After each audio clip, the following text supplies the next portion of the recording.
So this is a delivery I just got.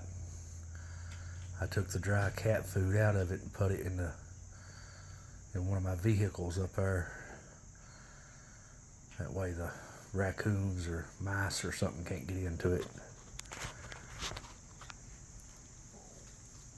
I'll put it in the house when I go in the house. But anyway, I brought the box down here for the kittens to their shed. Everybody's outside, but Bubba just come in and eat him a bite. He's seen the box. So guess who's in the box?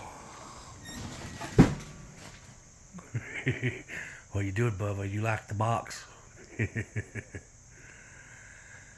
But I promised to tell a story, and I'm going to tell a story for a viewer. I used to work at a place called Carolina Commercial Heat Treating. It was one of the hottest jobs I've ever had in my life.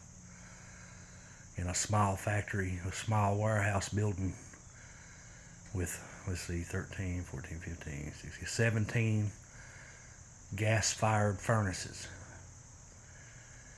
Well, very hot job, very hard job. I worked there 11 years. But anyway, when they outlawed smoking in the building, they put us a gazebo outside. Well, I'd always seen an old tomcat, an old big old stout tabby tomcat. He used to hang out around there and eat sandwiches and stuff such as that people threw out. Well, they put that gazebo out there. So lunch times and breaks times, we'd all go to the gazebo. Well, that big Tom, and you know me, I'd throw food out. I'd throw food out beside that gazebo and all that stuff, so that Big Tom could have it. Well, me and Big Tom, it didn't take long, probably 3 or 4 weeks of being out in that gazebo. Big Tom and me become buddies. He'd get in my lap, he'd do this, he'd do that. He'd make everybody else bleed.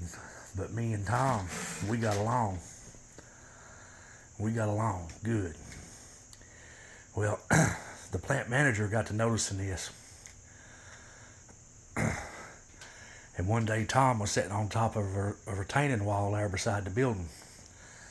The plant manager walks up to Tom to try to pet him. Tom latched onto his face. The manager ended up with, I think it was 3 or 4 stitches in his nose and 2 or 3 in a cheek. Well, needless to say, they wanted rid of Tom after that. They called animal control because over there where the factory is at, they do have animal control. They called animal control, and the word got back to me. I was working second shift. The word got back to me, so I brought, that night, Tom let me pick him up. I went and put him in my truck. And Tom come home with me. He spent the night in my truck until I got off work, and then he come home with me. And that's been almost 20 years ago. Well, Biggin out here, he's the spitting image of Tom. So Biggin is one of Tom's descendants. That's probably why he's got an attitude like he does. Tom didn't like people at all, but he would sit in my lap. He would go to sleep in my lap, just lay there and purr. And somebody sat beside him in that gazebo would reach over to pet him and he'd make them bleed. But the viewer is just telling me how I've got, what are you doing, Bubba? The viewer is just telling me how I've got a good way with cats. I've always had a good way with cats. I've always loved them. I can see the innocent in God in cats. The innocence of God in a cat.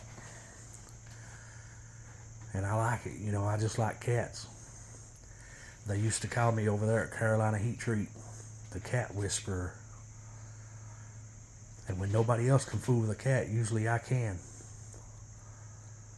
And I know cats can pick up on people's feelings and their personalities and what they mean, Animals, all animals about can. But I just wanted to tell that story. I love each and every one of you.